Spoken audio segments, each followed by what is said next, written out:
Welcome, Doug. Thank you for joining us today. Thank you so much for having me. I read the book, obviously, and I really, first off, want to say thank you for the perspective check. Mm, Start with the, Earth and the stars and the millions of galaxies and all of that is a great reminder, I think, to all of us. I actually do that. I'm in LA, so I drive to the beach when I'm starting to feel like I have a big problem, and all I have to do is really sit there for a while and look at the ocean, and I realize I'm not that significant, right? It's not that big of a problem. So I really did appreciate you opening the book with that. yeah, it's something I do as well. I live up in Topanga Canyon, so in LA. So being in this deep nature and being able to like take a moment and get away from the city and really embody the earth, it really helps you calm down. So I just think it's so important because we lose perspective. We get so focused on things. So yeah. I liked about the book. I wanted to start off with one that is at the heart of a lot of what I teach in my trainings. But you say in the book, most suffering happens because we're stuck on an idea of how life is supposed to be. I was Mm. wondering if you could talk a little bit about that.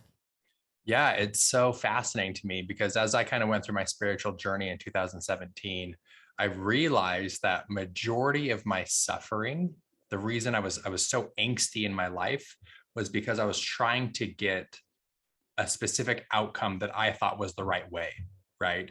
I think I should make this much money or have this type of title at my job, or I should be dating this type of person, or trying to finagle and get everything to be a specific way. When I had like this moment, it was really happened when I was leaving religion, um, realizing that there's 8 billion people on planet Earth, and everyone has a different preference of how they think life is going to be.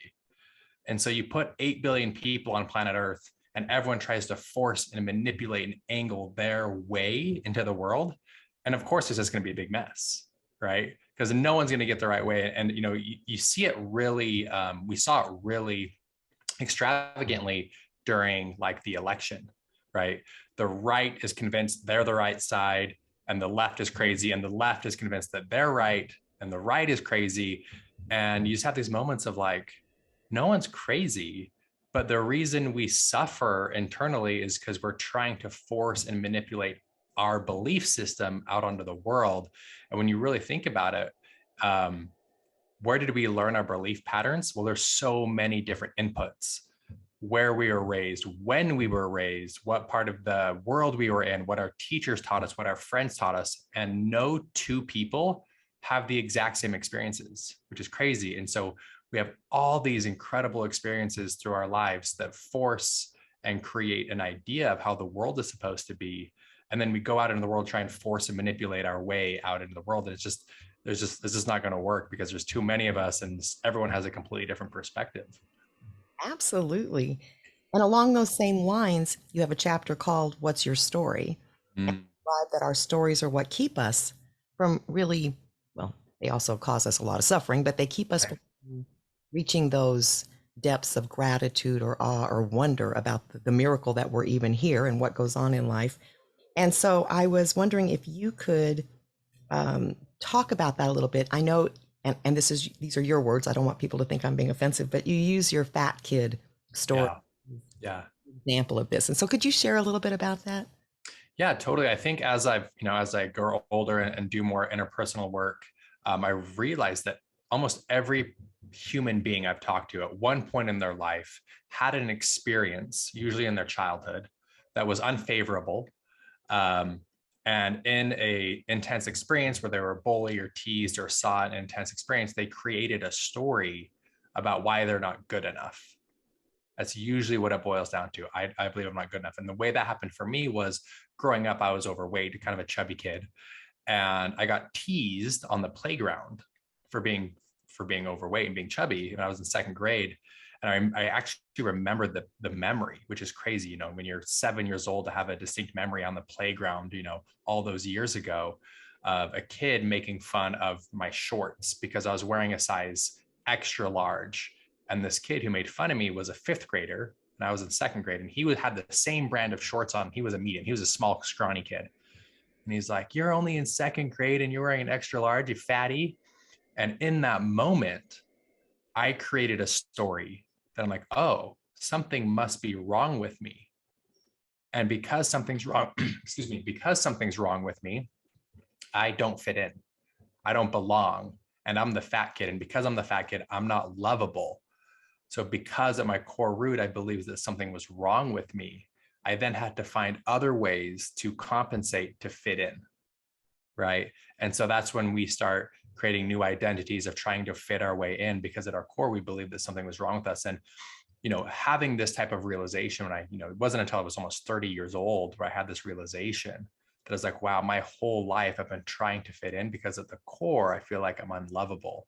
And so in the book, I talk about that we all have a story. And so the way we kind of diagnose our stories is I always say, what are you really ashamed of? What would you be, terrified if the world found out about you?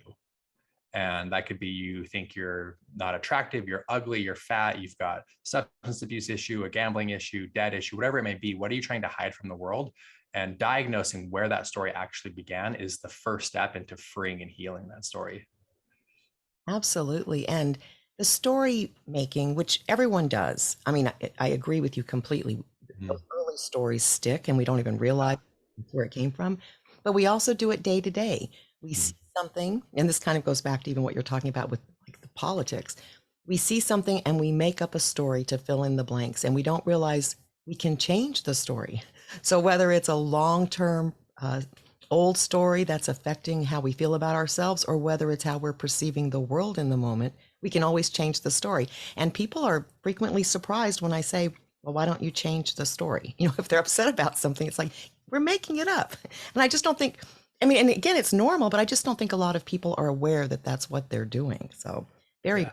powerful to look at Yeah. and to really pay attention. And I would add to that note, I think being able to realize that you have the power to change your story is liberating, and it actually increases your quality of life. And so it's understanding that you have the skills and the power and the ability to change any story you have in your life is the first step in really being able to seek radical transformation.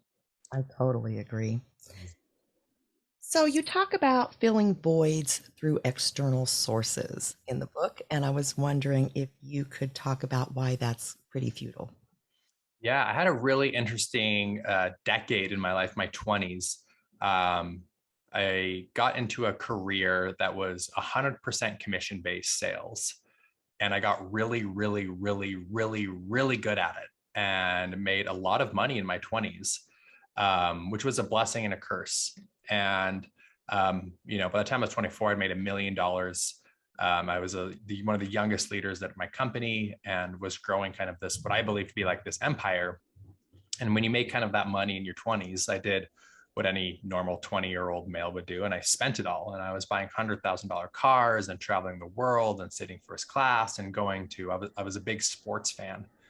And so you could catch me at every major sporting event, from the Super Bowl to the NBA finals to the World Series to the Masters, front row with the best seats. And I was doing everything that I thought that I was supposed to be doing. When you make that much type of money, you're supposed to spend it and have experiences. And I had this moment in my 20s where, I didn't have like crazy, insane private jet money, but I was doing really, really well. And had this moment where I kind of hit the ceiling and kind of had done the travel, had done the sporting events, had the fancy cars, had the great apartment, was dating the pretty girls, and I still felt completely miserable. And it was actually an incredible, scary time in my life because there wasn't another opportunity or resource or experience to go have. I kind of did it all. And I'm like, I don't know where to go now. Like, I went and bought all the things and did all the experiences, and I still feel like crap inside. Where do I go? And that's when I realized, I'm like, wow, we hear it a million times, like, money's not going to make you happy. We've all heard that before, but I made all the money and spent all the money and still wasn't happy. And, really, really feeling what I term in the book, the success void, where I looked successful, but I was really struggling with an internal void. And I think it's really, I mean, maybe not that everyone can make $1 million right now, but I think it's a common problem where people, they feel the discomfort But instead of really doing the inner work to figure out what the discomfort is, they do try to fill that void with things. And you're right, it doesn't work. It's really hard. The money thing, too, I want to clarify. Studies show that once you have your needs met, now if you don't have your needs met, money does make a huge difference, obviously. But once you have your basic needs met, there's a threshold to how much happiness more money adds. And I think the number is at $75,000. Beyond that, there's no measurable difference in happiness based on money. So, but it's a common misunderstanding that if you have all those fancy bells and whistles and cars and houses or whatever it is, that then you'll be happy. And it's never then. It never gets there, right? Yes, agreed. Um, so in the book, you describe self-love as a superpower, and I was wondering if you could tell us why. Yeah. I think self-love, radical self-love is the greatest gift you can give yourself and others, those around you, because until you truly, truly love yourself at the core, a part of you is going to be craving or needing some sort of external validation, right? Whether that's from your partner, from your parents, or from your boss or your friends, because there's a void inside. If you don't have self-love, there's a void, and you want to have that void filled with love. And so you seek outside of yourself to get that void filled. And that creates us to make decisions, whether it's who we date or what job we go for or where we live. We're going to make decisions based upon what we think other people want for us so we can get that validation. And it'll really, you give up your power because you're living for someone else. You're living based upon what you think other people's expectations are. And so when you do the work and look at the ugly parts of your lives and go and heal your stories, what happens is you learn to fill that void yourself.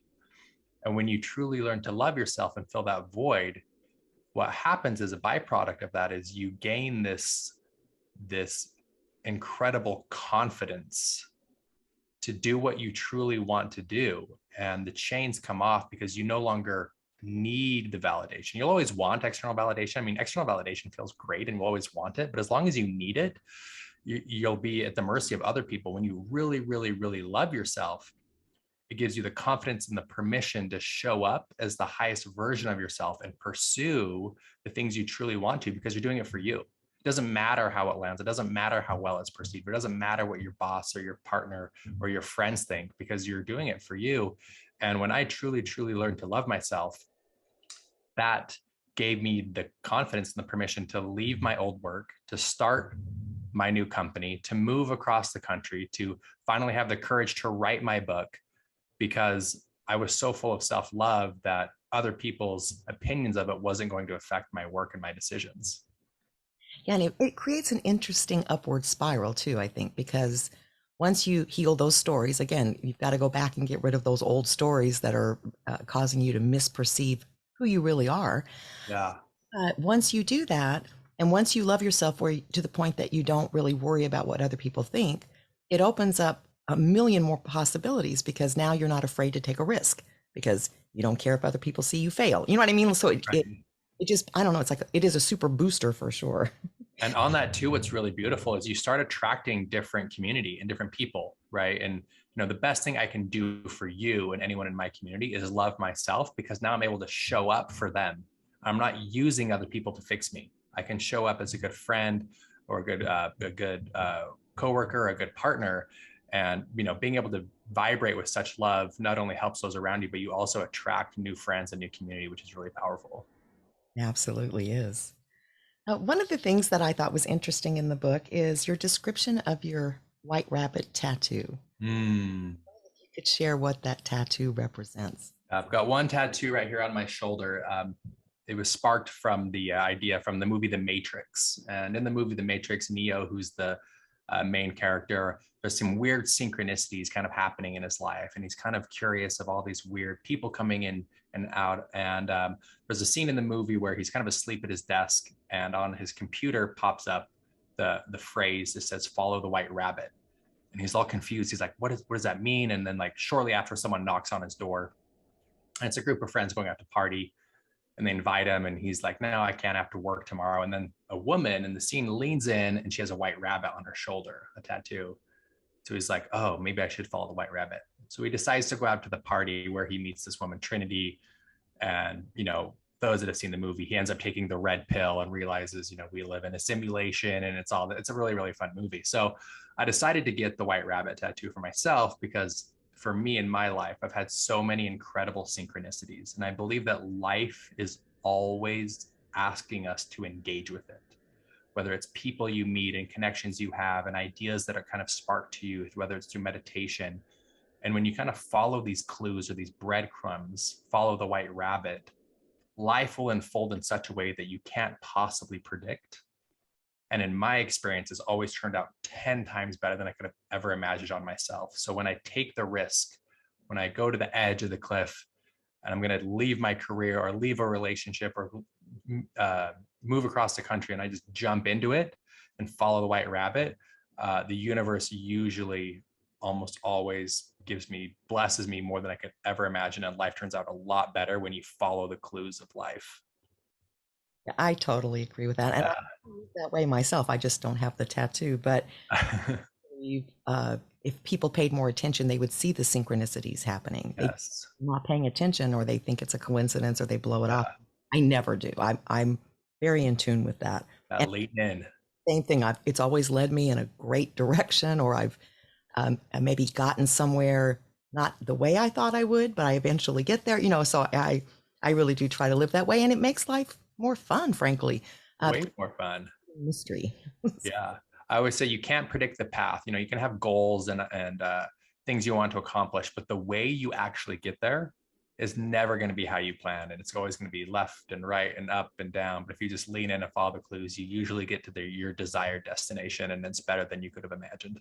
Yeah, and with a lot less stress and resistance, right? If you just kind of allow more, Yeah. and always trying to control. Yeah. You write that practicing mindfulness makes us better people. Why do you think that? Yeah, I think it goes back to what we talked about earlier of like we're trying to force our will into the world in the way we think it's supposed to be. And I don't remember who to give credit to, but my favorite definition of mindfulness is being completely present and accepting the current moment without wanting anything to be different. And I love that. And I remind myself of that almost daily. And the story I share in the book was I was in LA before I moved here, and I had a bunch of emails I needed to get to, and I had a 45-minute Uber ride to my next meeting. And I get in this Uber and I pull out my phone to start responding to emails. And I had one of those Uber drivers that was just chatty, chatty, chatty, chatty, chatty. It was asking me a million questions. And my initial response in my head was like, man, I wish this guy would just shut up. Like, I have to get to my emails. And then I remembered that quote of mindfulness, to accept the present moment without wanting anything to be different. So I took a deep breath, I relaxed my shoulders, I put my phone down, and I totally engaged with this driver. And he was talking about, I grew up in Utah and how he loves spending time in Park City and his favorite ski resorts and his favorite restaurants. And we were joking and laughing. And finally, I get to my destination, hadn't responded to any emails, but I felt, really content. And as before I leave to get out of the Uber, he turns around and says to me, he goes, hey, just wanted to say thank you for your engaging conversation. I'm actually a developer and I work at home. I actually don't need the money to Uber, but I just miss human connection. And the reason I drive people is for human connection. So I just want to say thank you so much. Our drive made my whole day. And I get out of that car and I'm like, whoa. And I just felt so lit up and so full of love and so full of joy. And I had a really special moment I was able to share with someone because I was practicing mindfulness. And so I received such an incredible gift. And so anytime I'm feeling stressed or anxious or uptight, I just remember that quote: accept the present moment without wanting anything to be different. And it allows you to lean into this current situation with so much ease and grace.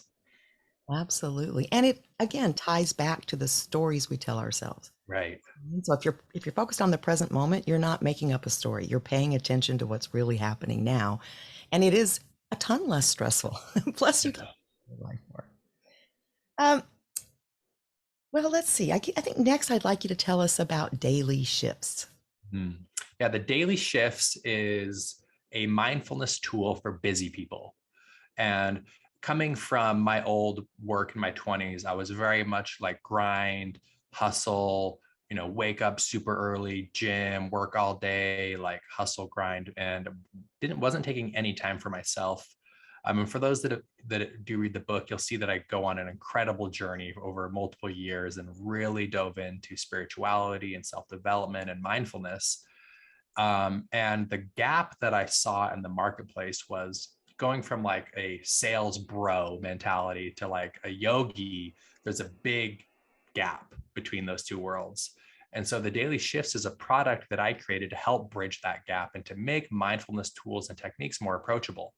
So it's an app in the App Store where there's breathing techniques, gratitude practice, goal setting, and meditations, along with much more to help people who have never really gotten into this space to learn to embody those mindfulness tools and techniques. And so we started with an app, and that's then grown into an online course, into a workbook, online modules. And then now I actually work with people one-on-one who are really trying to embody a mindfulness way of life that are coming from a really type A hustle grind culture.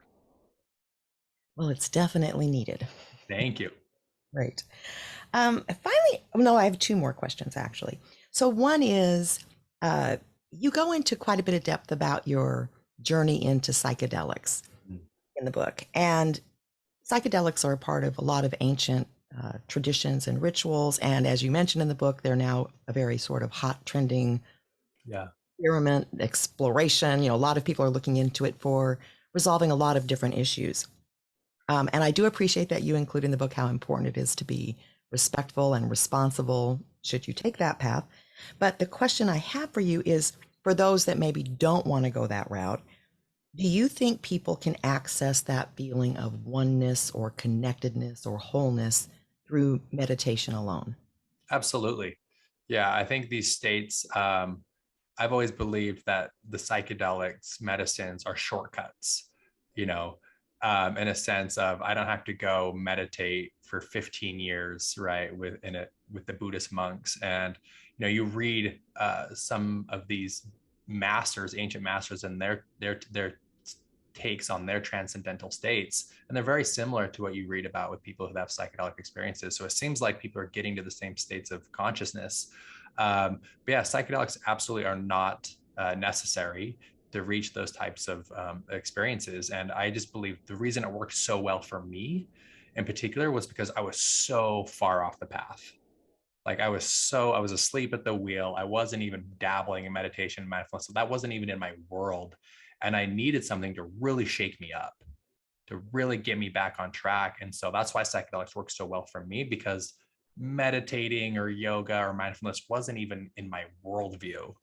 And it really just pulled me right onto that street. And so for those that already have a beautiful spiritual practice and a mindfulness practice and a meditation practice, absolutely not. You don't need the psychedelics. But for someone it's like SOS 911, I need help, right? The psychedelics are a great tool to help you get back on track. And there's some pretty interesting information coming out. I also follow Tim Ferriss that you, Yeah. and so I've been kind of watching, what he's checking into, because there are some advances being made for different mental health issues and physical conditions where, it's proving to be helpful. But I thank you for answering that, because I was really curious. Yeah. That actually is my opinion, that you can get to the same place. It definitely takes longer with mindfulness and Right. meditation. You've got to do a lot more of the inner work, before you jump into getting some sort of experience. But I appreciate that very much. I will note this too. One thing that if people are looking for a sober, mystical experience in a sense, breath work, holotropic breath work is a tool that can really almost flirt with that line of psychedelic state. So if anyone's looking for a sober experience, I would highly recommend looking into holotropic breath work. Thank you for that. And I should probably clarify, Yeah. mindfulness meditation is not what we're talking about here. We're talking about deep meditation Yeah. or really intense breath work. So it's Yeah. something is what we normally talk about on this program, which is Right. mindfulness. Okay, finally, in the book, you provide 10 tips for life on Earth. I Hmm. was wondering, would you mind just sharing a couple with us before we close? Yeah, I close with the 10 tips on Earth as basically like a reminder, right? Of, here we are for whatever reason, we are in this human body, we have consciousness, and we're on a planet orbiting a star, hurling through it basically infinity, and no one really knows why. right?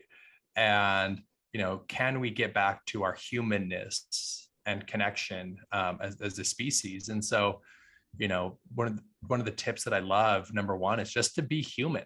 Like, what does it mean to be human? We get to laugh, we get to sing, we get to dance, we get to jump in the ocean, and we get so caught up in thinking, especially here in the West, and like this economic, we have to be producers and you know do everything for the economy and make money, that we forget that we can be in nature and we can sing and dance and we have these unique gifts and talents. And that's the first one. Just remember, be human.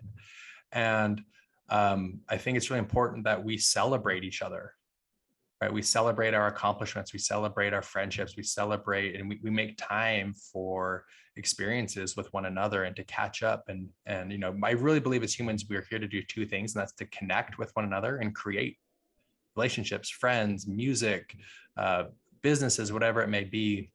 And the last tip, I'll let those that pick up the book go through them. But the last tip I always say is like, as you can see on the cover of my book, there's that guy looking up in the stars and it says, look up. Don't forget to look up. We get so busy with our lives and our families and our careers, and we go a million miles an hour. And if we can take a moment to be mindful and to look up and to gaze into the stars and realize we are literally on a speck in the middle of nowhere, and how grateful we are to have this life, and remember that life happened before you were born, and life is going to happen after you die, and we're literally just a visitor on this planet. And to just encourage people to really embody and share your unique gifts with the world.